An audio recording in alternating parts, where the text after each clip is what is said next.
अब तक आपने पढ़ा कि शिखा मानवी की पीठ सहलाते हुए कहती है, सब ठीक है मानवी, मैं हूँ यहीं पर, तुम ठीक हो ना?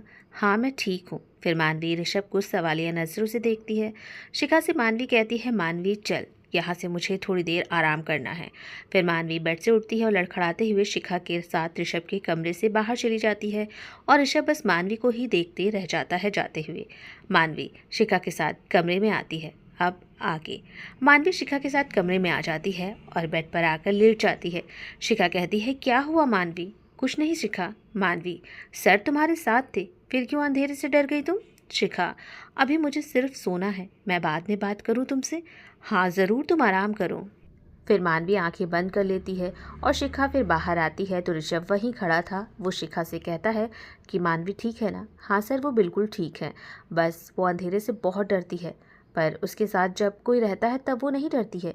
अकेले में उसे बहुत डर लगता है। पर सर, आपके साथ होने से भी मानवी डरकर बेहोश कैसे हुई? ऋषभ कुछ नहीं बोलता। वो वहाँ से अपने कमरे में आ जाता है। वहीं मानवी बेड पर आंखें बंद किए लेटी बस यही सोच रही थी कि शायद उसने कुछ ज़्यादा ही उम्मीद लगा ली थी सर से। ऐसा कुछ भी नहीं है उनके दिल में मेरे लिए। शायद वो सबकी परवाह करते हैं और उनकी परवाह को मैंने प्यार समझ लिया।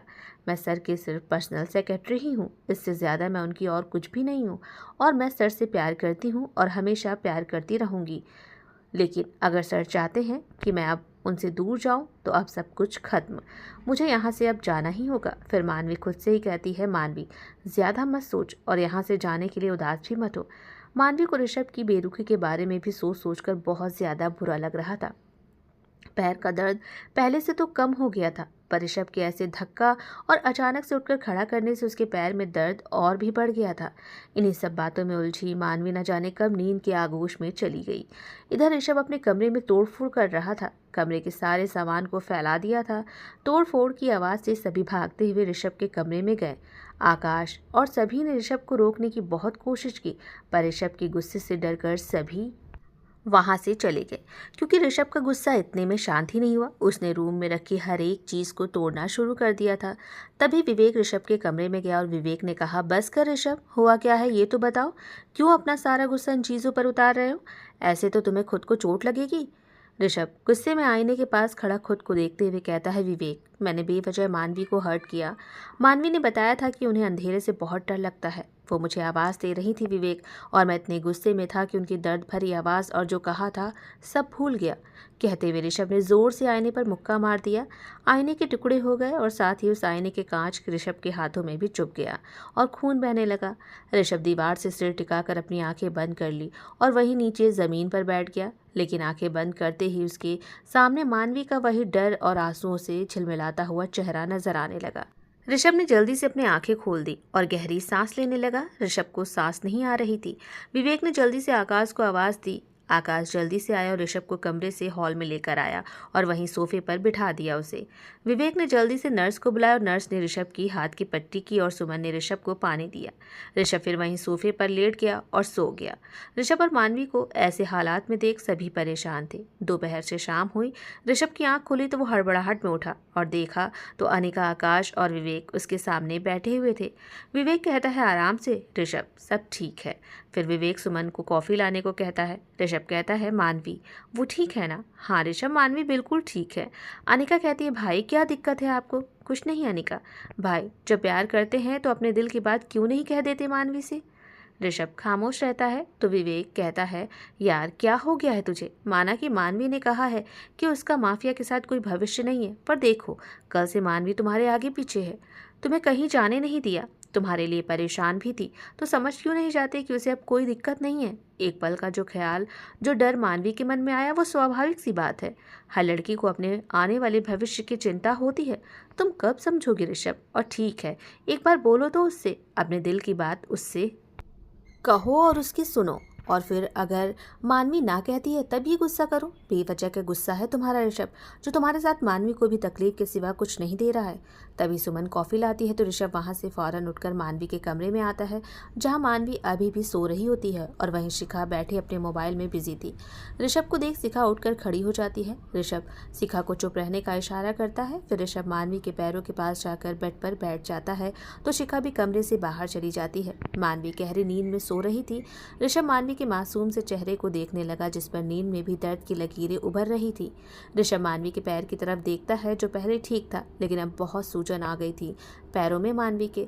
और फिर ऋषभ ने मानवी के पैरों को छुआ तो मानवी के मुंह से दर्द भरी सिसकी निकल गई। तो ऋषभ ने मानवी के पैर को अपने होठों से चूम लिया तो मानवी की आंख खुल जाती है। सामने ऋषभ को देख मानवी कहती है, सर क्या हुआ? कुछ नहीं मानवी। मानवी उठकर बैठती है, तभी कमरे में अनिका और शिखा आते हैं। अनिका कहती है, सॉरी डिस्टर्ब करने के लिए, पर आप दोनों ने ही दोपहर से कुछ भी नहीं खाया है, तो मैं आप दोनों के लिए कॉफ़ी और कुछ स्नैक्स लेकर आई हूँ। पर ऋषभ वहाँ से बिना कुछ बोले चला जाता है। अनिका कहती है मानवी से, कैसी हैं अब आप मानवी? मैं ठीक हूँ, वैसे मेरी नज़र अब आप पर ही है मानवी। मतलब यही मानवी कि जब मैं सुबह आई थी तो चुलबुली सी थी आप, पर अब बुझी बुझी सी क्यों है? मेरे भैया ने आपको कुछ ज़्यादा ही सताया है क्या? सॉरी, वो मैं आपके बारे में नहीं जानती थी, बिना सोचे समझे मैंने बहुत कुछ सुबह बोल दिया आपको, उसके लिए मैं आपसे दिल से माफ़ी मांगती हूँ। ठीक है, मैंने भी माफ़ किया आपको, और मैं बस घर जा रही थी, इसीलिए सोचा कि मिल लूँ आपसे। पर क्यों अनिका, यहीं रुको ना। मानवी, घर तो मुझे जाना ही पड़ेगा, और फिर घर वालों को मैं क्या जवाब दूंगी? मैं बीच बीच में आती रहूँगी विवेक से मिलने, तो आपसे भी मुलाकात हो जाएगी और बात भी। और वैसे भी मेरी और विवेक की शादी में तो आप आएंगी ही ना? मानवी हाँ में सिर हिला देती है, और फिर कॉफ़ी पीने के बाद अनिका चली जाती है। शिखा कहती है, सब ठीक है ना मानवी? चुप क्यों है, कुछ बोलती क्यों नहीं? आखिर बात क्या हुई है? मानवी की आंखें भीग जाती है, वो फौरन शिखा के गले से लग फूट फूट कर रोने लगती है। मानवी, सर से कोई बहस हुई है क्या? नहीं शिखा, बस मैं उनके काबिल नहीं हूँ। मैं ये भूल गई थी कि मेरा तेरे सिवा और कोई नहीं है शिखा। मानवी, ऋषभ सर है ना, वो तुमसे बहुत प्यार करते हैं मानवी। शिखा ये कैसी बातें कर रही है? मैं अब यहाँ नहीं रहूँगी, और वो मुझसे कोई प्यार व्यार नहीं करते हैं। सर ने जिस तरह से आज बात की और मुझे हर्ट किया। और मानवी की बात बीच में ही काटते हुए शिखा ने कहा, मैं नहीं जानती मानवी कि तेरे और सर में क्या बात हुई या बहस हुई, पर मानवी एक बार सर को ध्यान से तो देखो। उन्होंने तुम्हें अगर हर्ट किया है तो खुद को भी हर्ट किया है, वो तुमसे बहुत प्यार करते हैं। शिखा, हर्ट खुद को किया मतलब? मानवी, तुम खुद ही देख लेना, फिर तुम्हारे सवालों का जवाब तुम्हें खुद मिल जाएगा, फिर यहाँ से जा नहीं पाओगी। मानवी को समझ नहीं आता कि शिखा ये सब क्यों बोल रही है, क्योंकि मानवी ने ऋषभ का जो रूखा बर्ताव अपने लिए देखा था, उससे साफ था कि सर के दिल में मानवी के लिए कोई जगह नहीं है। अब किस सोच में डूब गई मानवी? कहीं नहीं शिखा। मानवी, एक बार सर से तुम मिल लो ना, उनसे बात करो ना। शिखा, क्या बात करूं उनसे? वो मेरी कोई बात नहीं सुनेंगे, और मुझे उनसे अब वैसे भी ना कोई बात करनी है और ना ही उनके सामने आना है मुझे। मानवी, ऐसा मत कहो, सर सच में तुमसे बहुत प्यार करते हैं। तुम जब सो रही थी तो उन्होंने अपने कमरे को तहस नहस कर दिया और खुद को भी चोट पहुंचा ली। क्या खुद को चोट पहुंचा ली? पर कैसे? मानवी, तुम खुद बाहर जाकर देख लो, सर बारिश में बैठे भीग रहे हैं, न जाने अब और कितना खुद को सजा देंगे। क्यों भीग रहे हैं सर? तुम जाओ ना मानवी बाहर और उन्हें बुला कर लाओ। ठीक है, मैं चलती हूँ। मानवी बेड से नीचे उतरती है और आराम से धीरे धीरे अपने कमरे से बाहर आती है। शिखा भी साथ में ही थी। मानवी फिर बाहर आती है तो देखती है कि बाहर गार्डन में एक किनारे ऋषभ बेंच पर बैठे भीग रहा था। आकाश मानवी को छाता देते हैं। मानवी आकाश की तरफ देखती है, जिसके होठों पर मुस्कान थी। मानवी आकाश से छाता लेती है और वो ऋषभ की बेंच के पास धीरे धीरे जाती है और छाता ऋषभ के पास करते हुए कहती है, क्या हुआ सर, आप क्यों भीग रहे हैं ऐसे? ऋषभ मानवी की तरफ देखता है तो फौरन बेंच से उठकर मानवी के गले से लग जाता है। ऐसे अचानक से ऋषभ मानवी के गले से लगता है तो मानवी गिरते गिरते बची थी। उसके पैर में मोच आने के कारण वो खुद को संभाल भी नहीं पाई, पर ऋषभ ने उसे कसकर अपनी बाहों में जकड़ लिया। मानवी ने छाता छोड़ दिया और ऋषभ को अपनी बाहों में भर लिया। ऋषभ कहता है, सॉरी सॉरी मानवी, मैंने आपको हर्ट किया, मैं ये नहीं करना चाहता था, पर ना जाने क्यों ये सब हो गया। मानवी ने अपनी आंखें बंद कर ली। मानवी को अलग सा सुकून मिला। दोनों ही भीग रहे थे। मानवी ने भी ऋषभ को कसकर पकड़ा हुआ था तो ऋषभ भी चुप हो गया। ऋषभ को भी एक अलग सा सुकून मिला और वो मानवी को महसूस करने लगा। ऋषभ को फिर याद आता है कि मानवी के पैर में दर्द है, तो मानवी से अलग होते हुए कहता है कि आप ठीक है ना मानवी, और सॉरी, चलिए अंदर चलते हैं। सर, क्या हुआ था पहले ये बताइए आप, और अपने कमरे में आपने तोड़फोड़ क्यों की? पर ऋषभ मानवी की बातों का कोई जवाब नहीं देता और मानवी को ऋषभ ने गोद में उठा लिया तो मानवी ने कहा, अरे ये आप क्या कर रहे हैं सर? मानवी, आप ज़्यादा चलेंगी तो पैरों में दर्द बना ही रहेगा। सर, वहाँ हॉल में सब बैठे हैं, क्या सोचेंगे? आप मुझे जल्दी से नीचे उतारिए, वैसे भी मैं चल ले रही हूँ। तो ऋषभ ने कहा, मानवी, यही सोचेंगे कि लड़ाई के बाद दोनों की सुलह हो गई। फिर ऋषभ मानवी को कमरे में लेकर आता है। हॉल में बैठे आकाश और शिखा एक दूसरे को देखकर मुस्कुराते हैं और फिर एक दूसरे का हाथ थाम लेते हैं। ऋषभ मानवी को गोद से उतारता है और मानवी अपनी पलकें झुकाए खड़ी हो हो जाती है तो ऋषभ कहता है, अभी भी आप मुझसे नाराज़ हैं मानवी? तो मानवी पलके उठाकर ऋषभ की तरफ देखती है। मानवी की आंखों में आंसू देख ऋषभ कहता है, बहुत हर्ट किया ना मैंने आपको? और मानवी के आंसू पोंछे तो मानवी की नज़र ऋषभ के हाथ की पट्टी पर जाती है। मानवी कहती है, सर ये क्या हुआ है? कुछ नहीं, बस जरा सी चोट लग गई है। सर चलिए जल्दी बाहर, पट्टी गीली हो गई है। मैं सुमन को बुलाती हूँ, आपकी पट्टी कर देती हूँ। मानवी, आप कपड़े चेंज करिए, मैं पट्टी चेंज कर लूँगा। सर आप मेरे सुनते ही कहाँ हैं? कहकर जैसे ही मानवी आगे बढ़ी, ऋषभ ने मानवी के हाथ को पकड़ते हुए कहा, कहीं दूर मत जाइए आप मुझसे। मानवी ऋषभ के सामने आकर बोली, तो मेरी क्या गलती थी जो आपने मुझे रुलाया? मानवी, मुझे नहीं पता। ठीक है, बातें बाद में, पहले पट्टी। गिले शिकवे बाद में कर लेंगे। फिर मानवी सुमन को आवाज़ देती है तो शिखा और सुमन दोनों ही अंदर आ जाते हैं। ऋषभ कहता है, ठीक है आप कपड़े बदलो, मैं बाहर पट्टी चेंज करवाता हूँ। कहकर ऋषभ कमरे से बाहर चला गया। मानवी कपड़े चेंज करके बाहर आती है तो ऋषभ की भी पट्टी हो चुकी थी। ऋषभ मानवी को देखता है तो जल्दी से जाकर उसके हाथों को थाम लेता है और कहता है, क्यों बाहर आई आप? मैं तो आ ही रहा था। पैरों पर अपने ज़्यादा जोर मत दीजिए। पर मानवी ऋषभ से कुछ नहीं कहती, वो सोफे पर आकर ही बैठ जाती है। ऋषभ कहता है, क्या हुआ, ऐसे चुप क्यों है? कुछ तो बोलिए। सर अब मैं क्या बोलूँ? अगर बोलूँगी तो फिर से आप नाराज़ हो गए तो? और मैं जैसे ही ठीक हो जाऊँगी अब चली जाऊँगी यहाँ से। और सर मुझे जाना नहीं था, लेकिन आप हैं, चली जाओ चली जाओ चली जाओ, बस यही बोल रहे हैं कल से। खड़ूस बॉस हैं आप। सॉरी, मतलब अच्छे नहीं हैं आप। तभी विवेक आता है और कहता है, नहीं मानवी, अच्छे नहीं खड़ूस ही है ऋषभ, और ये नाम भी ऋषभ पर सूट करता है। सभी मुस्कुराते हैं तो मानवी भी धीरे से मुस्कुराती है। ऋषभ मानवी को मुस्कुराता देख बहुत खुश होता है और मन में ही कहता है, मानवी आप ऐसे ही बोलते और मुस्कुराते रहा करिए, चुप मत रहा करिए, मुझे आपकी बकबकी तो पसंद है। विवेक कहता है, मानवी दोपहर से किसी को अच्छा नहीं लग रहा था। तुम्हारा बचपना, तुम्हारा हंसना इस घर को रौनक करता है। चाहे तो तुम ऋषभ से ही पूछ लो, वो अभी भी यही मन में सोच रहा होगा, है ना ऋषभ? तो ऋषभ मुस्कुराते हुए कहता है, चलो सब आज यहीं साथ बैठकर खाना खाते हैं। और फिर सब वहीं हॉल में खाना खाते हैं। तभी ऋषभ का मोबाइल रिंग करता है तो ऋषभ मोबाइल रिसीव करता है। कुछ बात करके वो फ़ोन रखता है तो विवेक कहता है, किसका फ़ोन था ऋषभ? वो विवेक, कल सुबह मुझे दिल्ली निकलना होगा। और विवेक, मैं 2-3 दिनों के लिए जा रहा हूँ। हाँ ऋषभ जाओ, और यहाँ और ऑफिस की तुम टेंशन मत लेना। ऋषभ हाँ में सिर हिलाता है और फिर मानवी की तरफ देखता है जो उसे ही देख रही थी। खाने के बाद ऋषभ अपने कमरे में चला जाता है और मानवी भी इधर कमरे में बिस्तर पर लेटे बस इसी सोच में डूबी थी कि सर 2 दिन के लिए जा रहे हैं और बेचैनी अब मुझे हो रही है। पहले तो सोच रही थी चली जाऊंगी, पर अब फिर से मेरा जाने का मन नहीं है और सर के बिना तो मुझे बिल्कुल भी अच्छा नहीं लगेगा यहाँ पर। तभी शिखा को बिस्तर से उठते देख मानवी कहती है, कहाँ जा रही हो शिखा? मानवी, बस अभी आई, कहकर शिखा चली जाती है। इधर मानवी परेशान थी कि कल ऋषभ 2 दिन के लिए जा रहा है तो उसे अच्छा नहीं लगेगा। इसी सब सोच में डूबी मानवी को नींद नहीं आ रही थी। बहुत देर हो गई जब शिखा वापस नहीं आई कमरे में तो मानवी बिस्तर से उठकर कमरे से बाहर आती है तो ऋषभ सोफे पर बैठा अपने लैपटॉप में कुछ काम कर रहा था। मानवी कहती है, सर इतनी रात में आप यहाँ क्या कर रहे हैं और सोए क्यों नहीं आप? आपका ही इंतज़ार कर रहा था मानवी, ऋषभ ने मन में बोला तो मानवी ने कहा, सर आपने कुछ कहा क्या? नहीं तो, कहकर ऋषभ मानवी के पास आया और बोला, आराम क्यों नहीं करती हैं आप? पैर में सूजन है, चल नहीं पा रही हैं, फिर क्यों इतनी रात में बाहर आई? कुछ चाहिए था आपको क्या?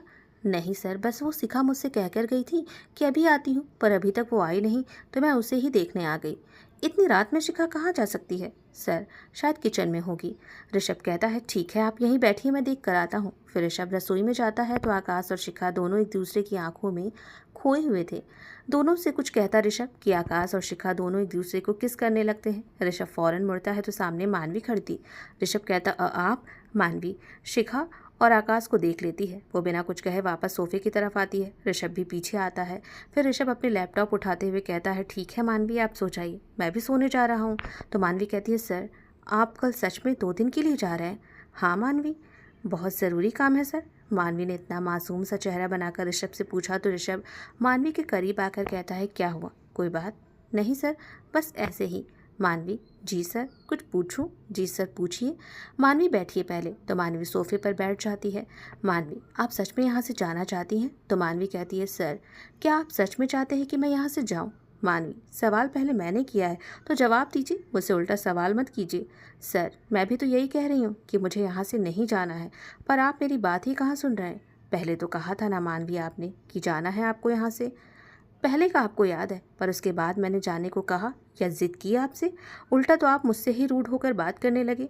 मानवी, मैंने आपकी उस दिन बात सुनी थी जो आपने शिखा से कहा था कि एक माफिया के साथ उसका कोई भविष्य नहीं हो सकता। तो मानवी को अब सब समझ आ जाता है कि आखिर सर उससे क्यों नाराज थे। मानवी को चुप देखकर ऋषभ कहता है, बोलिए मानवी। मानवी कहती है, सर आप इस बात को लेकर मुझसे नाराज थे? मुझसे आपको बात करनी चाहिए थी ना। और सर आप माफिया हैं, बिजनेसमैन भी हैं, हर चीज़ में आपका इतना दिमाग भी चलता है, फिर भी आप एक नंबर के बुद्धू हैं। मतलब मानवी? सर हाँ, मैंने कहा था कि एक माफिया के साथ मेरा कोई भविष्य नहीं है, तो आपने एक बार भी नहीं सोचा कि मैंने ये क्यों कहा था? क्यों मानवी? अरे सर इसीलिए क्योंकि उस समय मेरे दिल में आपके लिए एक अलग ही फीलिंग आई, इसीलिए आपके साथ आगे की सोचकर डर रही थी। अब फीलिंग ना होती तो क्यों सोचती, सीधे कह देती, मिस्टर ऋषभ समझते क्या हैं आप अपने आप को? आपके साथ रहने से अच्छा मुझे मरना पसंद होगा। ऋषभ मानवी की बातें सुन कहता है, मानवी कितनी सरल भाषा में आपने मेरी गलत फहमी दूर कर दी। विवेक सही कह रहा था कि मुझे आपसे बात करनी चाहिए। आपने सच कहा मानवी, मैं कितना बुद्धू हूँ। हाँ वो तो है आप। मैं आपसे प्यार करने लगी हूँ, तभी तो आपके पास रहने का मौका ढूंढती हूँ, इसीलिए मैं आपके कमरे में भी आई। पर कहते हुए मानवी रुक जाती है। फिर मानवी ऋषभ की तरफ देखती है जो उसे मुस्कुराकर देख रहा था, तो मानवी अपने दोनों हाथों से अपने चेहरे को छुपा लेती है। ऋषभ कहता है, क्या हुआ मानवी? सर बुद्धू आप नहीं, मैं हूँ। ऋषभ मुस्कुराता है और मानवी के चेहरे से उसके दोनों हाथ को हटाते हुए कहता है, इसमें शर्माने वाली बात कौन सी है? सर आपने कुछ नहीं कहा और मैं ही पटर पटर बोलती गई। यह आपको बोलना चाहिए था, मुझे नहीं। मैं लड़की हूँ, मैं कैसे पहल कर सकती हूँ? मुझे तो अब आप बेशर्म ही समझेंगे। ऋषभ हंसते हुए मानवी के गले से लग जाता है और कहता है, मानवी आई लव यू, मैं भी आपसे बहुत प्यार करता हूँ। ऋषभ और मानवी दोनों ही एक दूसरे की बाहों में थे, दोनों ही अपने प्यार का इजहार कर चुके थे। यह एहसास दोनों के लिए काफ़ी नया था। ऋषभ मानवी से अलग होता है तो मानवी शर्म से अपने सिर को झुका लेती है, तो ऋषभ मानवी के चेहरे को अपने हाथों से थामते हुए कहता है, मानवी मेरी ज़िंदगी में आने के लिए थैंक्स। और फिर ऋषभ ने मानवी के माथे को चूमा। तभी शिखा आ जाती है, तो ऋषभ शिखा को देख थोड़ा मानवी से पीछे होता है, तो शिखा कहती है, सॉरी आप दोनों को मैंने डिस्टर्ब कर दिया। तो ऋषभ कहता है, मानवी अब आप जाइए, सो जाइए, दिल्ली से आकर मैं आपसे बात करूंगा। कहकर ऋषभ कमरे में चला जाता है।